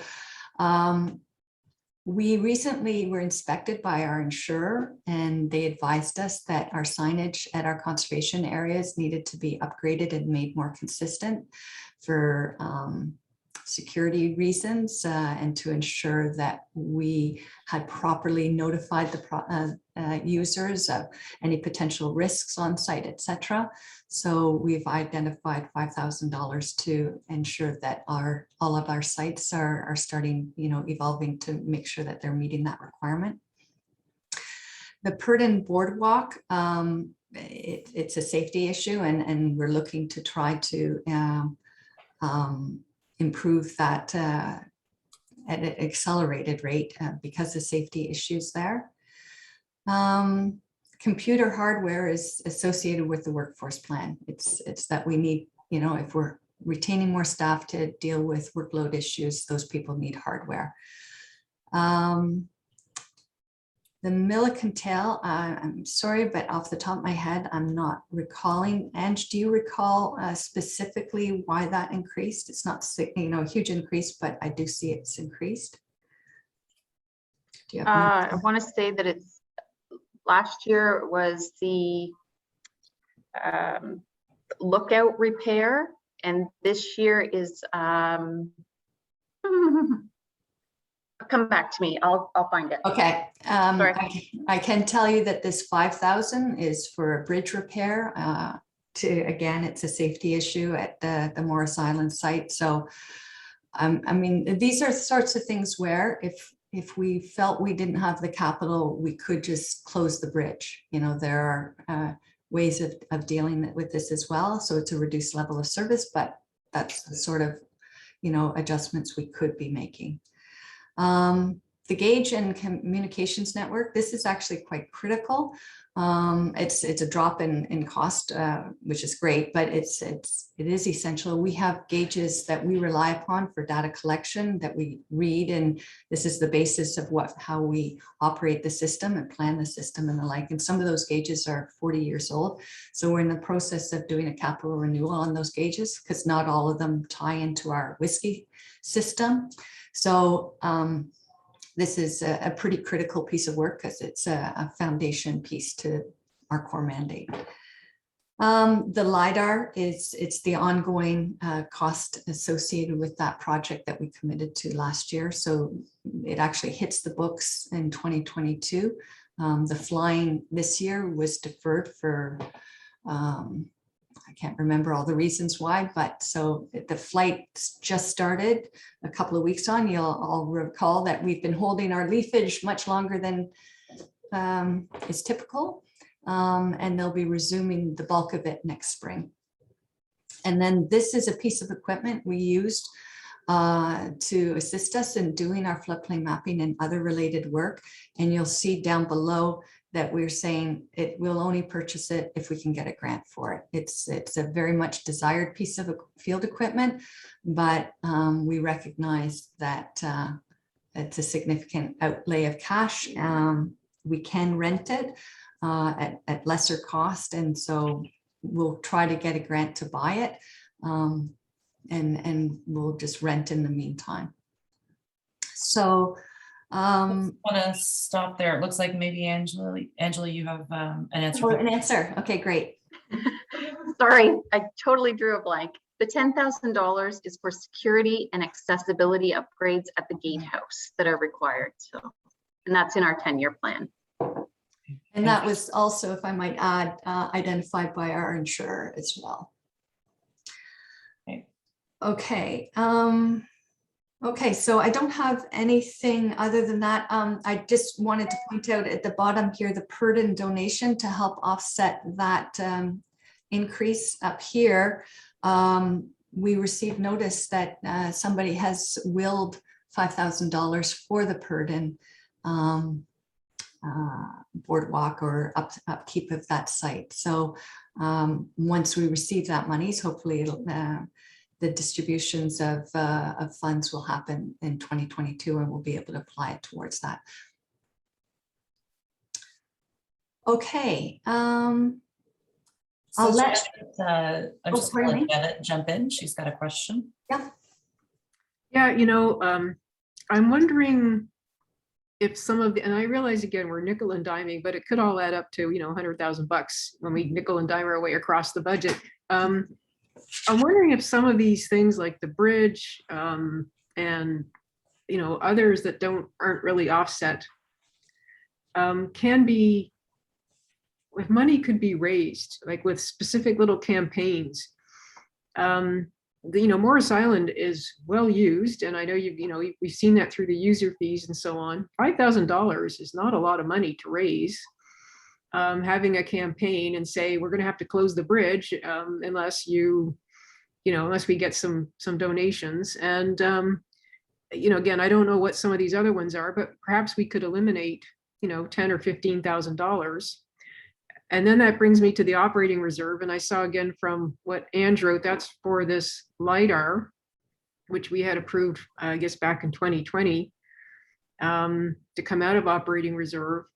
But if I asked the question, if we're able to pay for some items, like take them out of the main budget, you know, are we able to then take some of these items out of operating reserve and pay for them out of the money that we've saved in the operating budget, right? So that's what I'm trying to do, is I'm trying to either eliminate items entirely, as well as giving us more money in operating reserve to have that amount, like Krista said, to address unknowns, because we're going to be in 2023 below $300,000 is the projection. And I will also make the comment is, yes, the board did approve a number of these things, but we were not presented with an impact on the operating reserve that we're seeing today.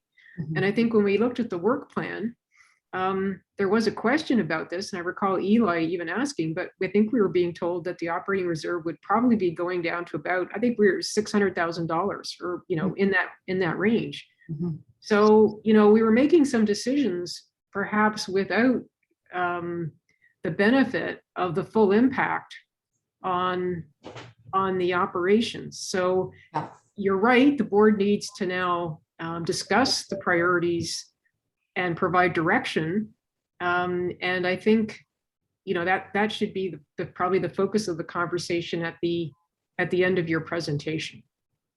So And- anyway, just going back to what we might be able to raise money for, is it not saying you have to make a decision, in this meeting, but, that's something that we could look at for specific campaigns. Thank you. Thanks, Janet. Did you want to respond, Sally? Yeah, just the one thing is that I agree that funds can be raised for, specific initiatives and projects. And we have set aside some money in the budget for fundraising, and then some of that is for communications. And I just want to say that, for any fundraising initiative, some level of staff time, effort, and outlaying of cash is required. And whether that happens by the authority or the foundation, the foundation is trying to reinvigorate itself and structure itself in such a way that is a more effective fundraiser. But I just want to point out that, it's never free money. That's all I really want to say. And I acknowledge everything you said about understanding the cumulative impact of these various projects on the operating reserve. Thanks, Sally. Phil Sweetnam. Yes, I just wanted to clarify something you had said around making the fees closer to, so that it isn't a burden on the taxpayer. One of the things I have pushed over the years has been to be sure that at least the development community is not a burden on the taxpayers. And I think we used to be close to that, although of the development community paying its way. But what's tougher politically is to make the costs modest enough that people aren't deterred from making applications.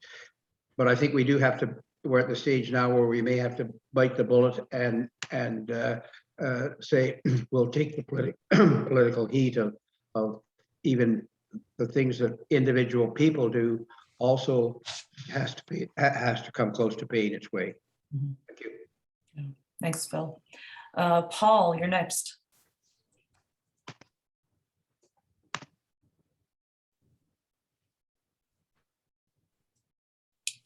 So Paul, if you're speaking, you're muted and we can't hear you. Okay, I take umbrage with what you're saying, Phil. We're finding now that our development fees are getting so high that people are basically shying away from our municipalities for development. And that's one of the things we're trying to deal with as a council, and the fact that we have a couple subdivisions that aren't going ahead because the development fees are getting so high now, they're basically saying, what's the purpose of doing this? Okay, so it's not, those fees are more than high enough in most municipalities, and they're actually beyond in some municipalities. Thanks, Paul. I'm not seeing any other hands. I'll just wait a moment to see if there's anyone else with a comment. And Sally, if you want to go ahead, and I think we're close to getting wrapped up here. Yeah, we are. And I'm just going to turn it over to Ange to walk through the reserve balances with everybody. All right, so at the end of 2021, we project that we'll have 2.2 million total in our reserves. It looks healthy for the operating reserve, but then our impact of the 2022 draft budget significantly impacts that, bringing it down to 303. So with this draft budget, we're withdrawing 100,000 from our Glencairn. And again, we can move items from one to the other, absolutely, and that makes sense for sure. The other reserve that's impacted during this budget draft is the water control structures, which due to the amount of the capital levy and our expenses that we have in our 10-year plan that are slated for 2022, we would have a residual amount of just over 36,000 that we could place back into the water control reserve of capital levy dollars that have not been earmarked for any specific purpose, so that we could put them into the water control reserve for the future expenses, the dams. We have in 2023 in our capital plan is the hookup to the Carlton Place water and sewer services for this building, and money was set aside when this building was built. So we have 368,000. And I know Sally was working on totals last night with Ross, or working on the details of that. That's possibly an item that will be deferred until the services are at our door, kind of thing, and where the services will be to hook up will determine the costs that will be involved when that actually happens. But we do have some money set aside for that purpose, and in light of the climate that we're in, we're fearful that that's maybe not enough now that the prices are closer, because these monies have not, we've put monies aside in 2021 in our budget. We put an extra 30,000 into that reserve, but it's probably, hopefully it's actual hookups going to cost. Any questions on what's proposed in this budget or how it impacts these reserves?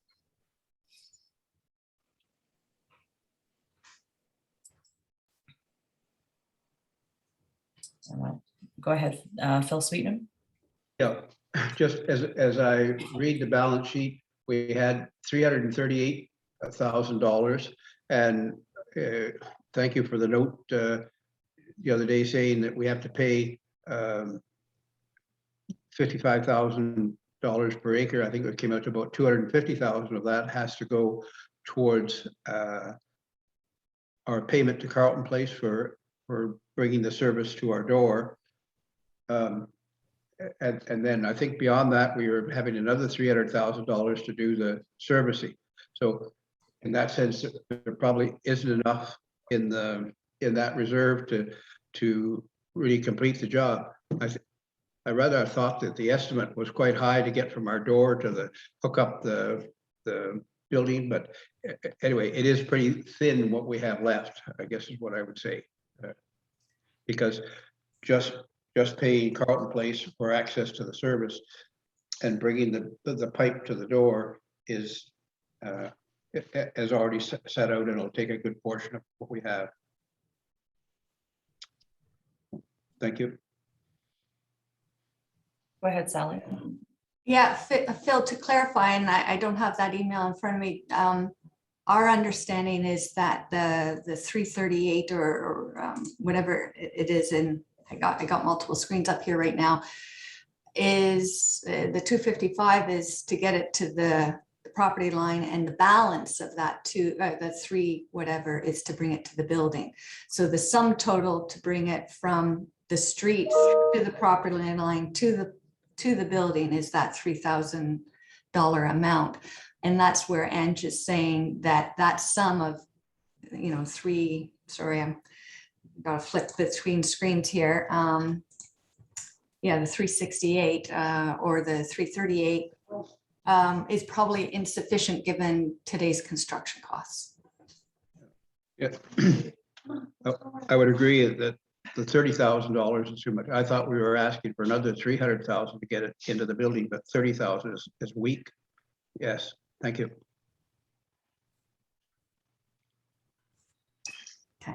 Okay, I'm not seeing other questions, so I think we do have a discussion here. Yeah, I'll in stop Next steps. There we go.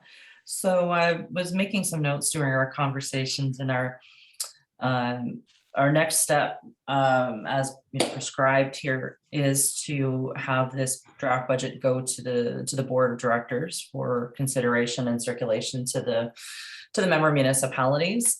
I'm wondering if we want to do one of two things. if we go ahead and circulate it, with a big asterisk that this is draft and there'll be additional changes coming to this budget. Or if we want to add another step in here, where we have staff look at, some of the discretionary items that Janet had spoken to see what could be removed from this budget to alleviate the pressures on the reserves. What opportunities there would be to further increase user fees to reflect closer to cost recovery. And I recognize that not everybody is on board with that, but I think it would give us something to have a discussion on. If we identified what board-supported programs that were reflected in this budget, because staff were doing their job in reflecting board direction. But if we identify what board-supported programs that are not core, they're not essential, what could be removed or deferred from the budget. Regarding the workforce plan, if it was funded at 50%, at 66%, something other than what board direction had been, what would that look like for the levy? What would that look like for each individual municipality? And then I made a note too about communications. What portion of our communications is required because of regs, because of the work we're doing? What part of that do we need to do versus what part is it that's it makes us a friendly organization? Is there an ability to pull back? And then opportunities for fundraising or for the foundation to do some fundraising, particularly around Morris Island, around Purdon, and around Milk and Tail. Are there other pieces that I missed during our conversation? I tried to take some notes as we went. Andrew. I think you've covered a lot of it that was concerning. My big concern is the major construction projects moving forward. I understand that can't be outlined in this particular budget. It's only one budget. But those are the big numbers. And I don't really know how to account for that for this budget, because that's the big fear is these millions of dollars in projects they're a swing one way or the other to such a huge degree. But I don't want to hold up the budget process. So I don't really know how to reconcile. But I support everything you just mentioned, Krista. It's an evaluation and how we can save some money. I think that's a good idea. And maybe we give staff the direction, certainly in Mississippi Mills, if we're not going to pass our budget, first thing kind of thing in December or 1st of January, we would provide staff with pre-budget approval to go out and do those tenderings, immediately in the first of the year, because that's of course when your prices are the best. So maybe that's something we want to consider giving a direction to staff on.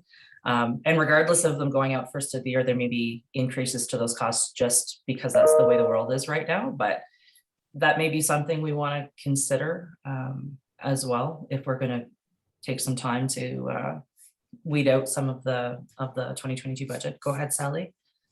Yeah, that would be lovely if we could do exactly that. But because we depend on 50% funding from the WECI, that's why we're always doing it much later in the season. Yeah. So. Yeah, you're right, Sally. They're off by like a quarter with how that works. Yeah. At minimum. Yeah. I mean, there have been years we heard in June, which is very late. Yeah, no, you're right. You're right. Janet, you're next. Yeah, I thought your list was excellent, but I would like to add shifting the loan from the operating reserve to the Glencairn Reserve. Yeah. So that we have more leeway with having to tap into the operating reserve in a case of an emergency. So I would like to see that done as well. Okay. And I think we should talk about our priorities. You did mention core. And, as much as it pains me to say it, because Sally knows I support all these things that we want to do, but I do think we need to really look at focusing on core. And, if that's going to help us save some money, then that's what we're going to have to do. So take a look at that when you're, as direction to staff, when we're looking at discretionary funding. All right, thank you. And yes, sorry, Janet, I had missed that one. We talked about it a couple times, but I missed that one. So we've added up shifting that loan from the operating reserve to the Glencairn reserve. And then I'm not sure quite how to direct, but to Andrew's point about consideration of, the expectation that construction costs will likely be inflated, because we're all seeing that. So I'm not sure how to direct on that one, but it's a really good point. We can nickel and dime our way through finding 80,000 or 100,000 in the budget. But if we have, large projects that come in 15 or 20 or 25% over what we've budgeted, that's a pretty tough position. So Sally, go ahead. Yeah, so as I mentioned, we have adjusted the 22, 23, 24 estimates. So they have gone up. And we will come back to you with, we hope, in the outer years for Kashwakamak and Shabamika, real numbers for the 10-year capital plan. Those won't affect so much the operating reserve, but absolutely the capital requirements and those projected annual increases. So that's absolutely a piece that we're coming back to the committee and the board with. Thanks, Sally. I see that you have your hand up, Phil. I just want to see with Angela if her comment is related to what Sally was just speaking to. No? Okay, I'll go to Phil first then. So if you'd like to go ahead, Phil.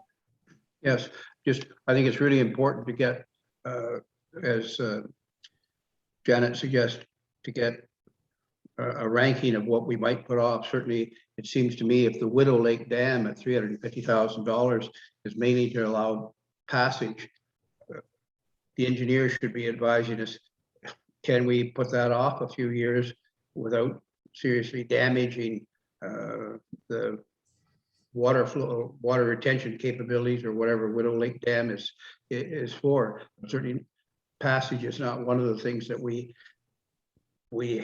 I hope we don't have to provide that service. So that's it. That's the kind of things that if we get the engineer to rank how crucial it is that we do the upgrade of the water control part of the structure, which you said you're looking at, that ranking would be really helpful for us in seeing what were the necessary projects and which ones we might put off for a few years. Thank you. Thanks, Phil. Angela? All right, so I have a few loaded candid conversations here. So user fees, absolutely, the user should pay. The person that's developing should be the one that bears the weight of those costs. Unfortunately, with us, we mirror up with South Nation and Rideau Valley when we're doing our fees reviews or fees increases. We're in tandem with them. So our fees review that's being slated for 2023, that's in conjunction with them. So we're our hands are held a little bit. So for 2022 user fees, we've went up the same increment that they have to be consistent within our own area. So that's going to be a challenge to increase it for 2022 because those other agreed on their user fees as well, but committed to doing a user fee study in 20 to address the user fee shortfall that we have to cover our actual true costs of user fees. Sorry, my internet just went out again. Can you hear me? I think we got it. There was a bit of a pause, but I think we got it.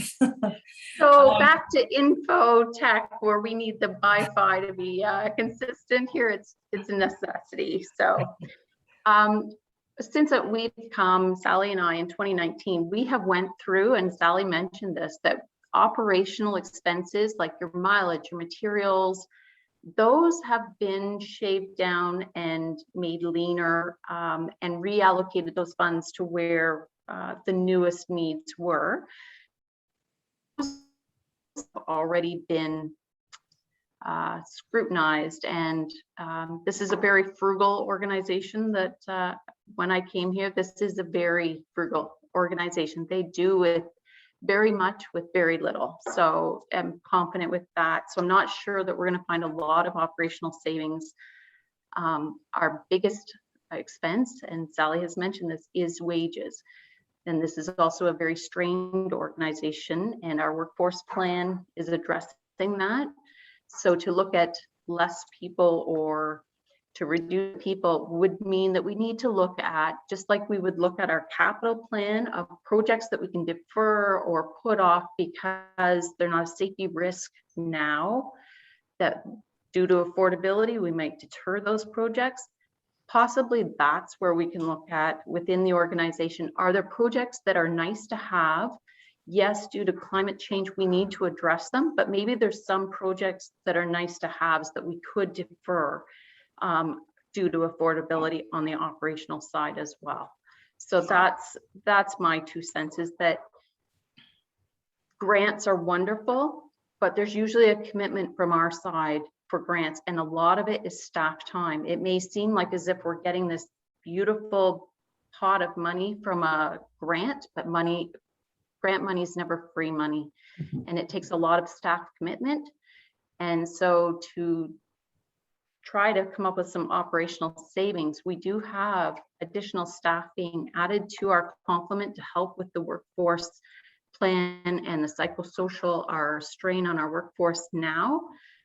But there's also new projects that are coming in here. That's why there's additional staff to address those new projects, new grant initiatives, ECCC, NDMP, our capital program. We have a lot going on within these walls that I'm not sure we can do it all, or is it all feasible in the next year or two? So I appreciate your comments, and it's the same as what Sally had said too about fundraising and whatnot. You know, if there's funds that come in that way, there's still staff commitment. There's still time invested in that. So so if we had additional information that came to this committee on understanding what is the commitment of staff on X project, Y project, on ABC, I think that would help us be able to decipher, you know, which areas it makes sense for us to be making that investment and which areas it doesn't. Or it may be the decision of this group to really scale right back to what is exactly defined as our core work. And if it's not there, then we come away from those projects. But I think if we had more information about what our commitment is, I think that'll help us with the decision making. One thing I'd like to, I don't see any other hands up, so I'm going to take a second just to ask a question to you, Ange. When you were saying about the user fees, I was a little surprised in one sense of you know, needing to stay aligned with the other CAs in the area, because certainly municipalities, we look at what other municipalities fees are. You know, like we look at the City of Ottawa's fees, we look at Carleton Place, Beckwith, whatever, but we don't all get together and determine what our fees are going to be. So can you help me understand why it would be a problem for us to do some massaging of things at the MVCA that may not be happening at South Nation or Rideau Valley or wherever have you? Because that's not how we would, I mean, we would confer, for sure. We would take a look at what other municipalities are doing, but we don't all get together and decide that this is what it's going to be. We do that independently. yeah, so we all 3 CAs service the City of Ottawa. City of Ottawa is our largest member municipality. And so our fees should be in line with what South Nation would be charging, or Rideau Valley, for the same purpose type of permit, is my understanding.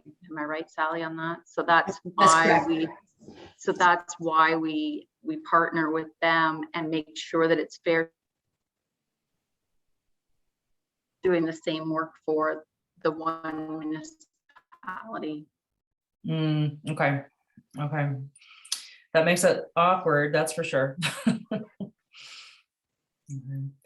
So are there other comments? Oh, sorry, Sally, go right Well, ahead. just picking up on that, at times, I think it has been contemplated at differential rates, right? So that's what we need to be looking at, is probably holding the line on the city of Ottawa fees, but adjusting for outside the city of Ottawa. That's always an option.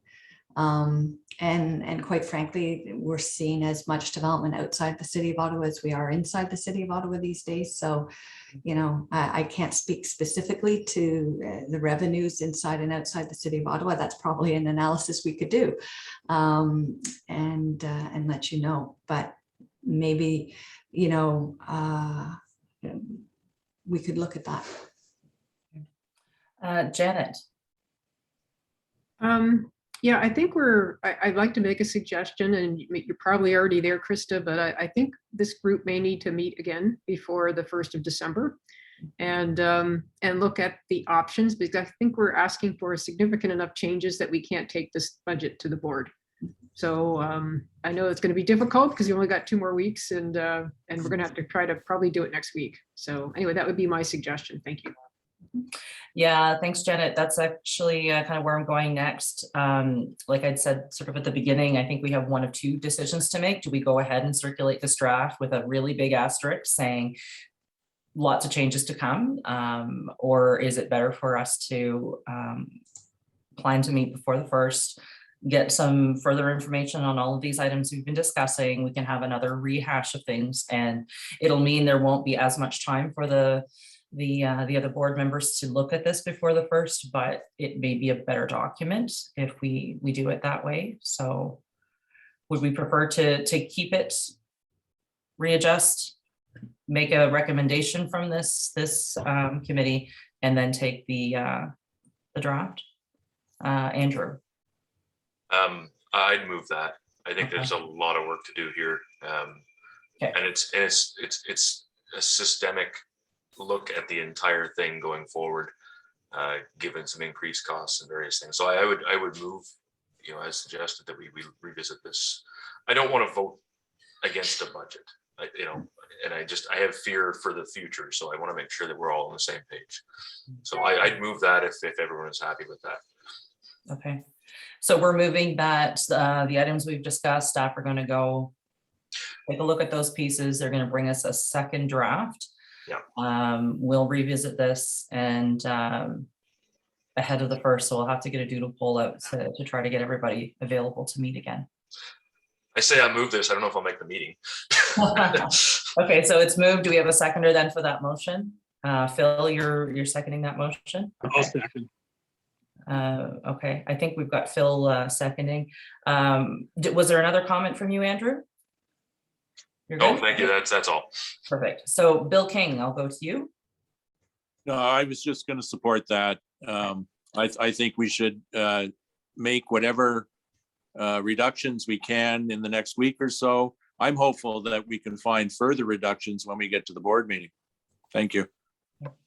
Thanks very much. Any other comments? I'm not seeing any hands up. Go ahead, Sally. It would be helpful if we had a target to work towards in terms of what the committee currently feels would be an appropriate year-end balance for the operating reserve. Can you Or, pull that slide back up that we were looking at yeah, at one point, so we can all remember what we're at right now with year end from 2020. Yes, perfect. let me just increase it here. Yeah, I think we can see that. Okay. Janet.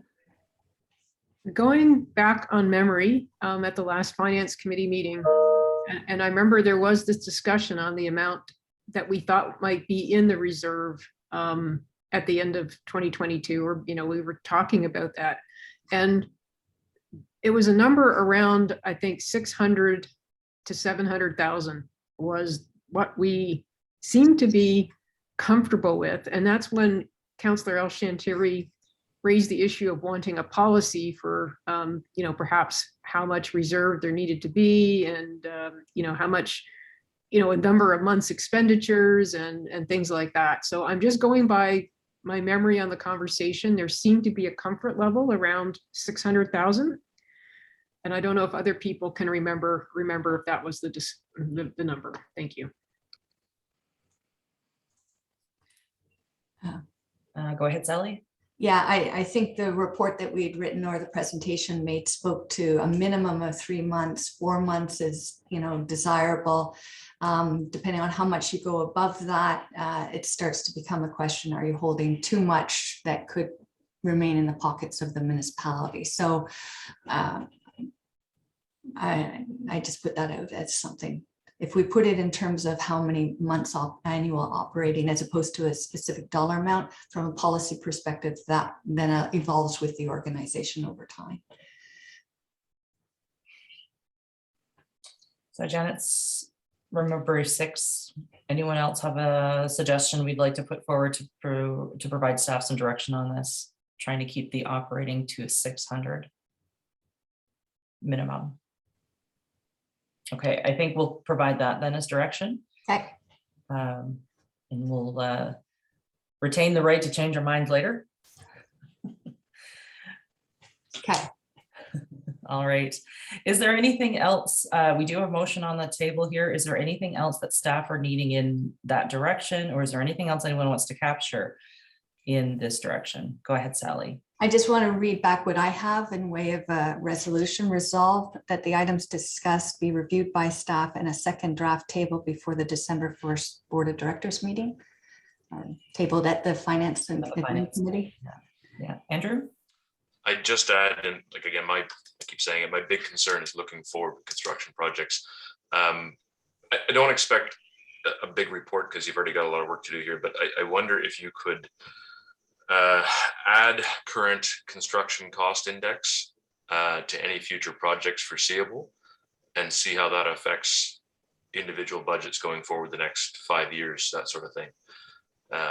Including what we just, what we've just done recently. Like I said, I think we're looking at nearly 20% in some cases. So again, not looking for a big report, just the numbers basically. Okay. Thank you. Okay.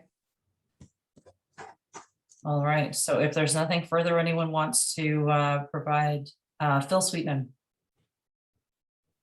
You're muted, Phil. Just if the staff report could rank the importance of what might be eliminated. In other words, if we decide we can make the $600,000, then great. But if we have, so we can make some discernment of what are the appropriate ones to delete, to defer, I should say. Thank you. Sure. Yeah, no, thanks. Thanks, Bill.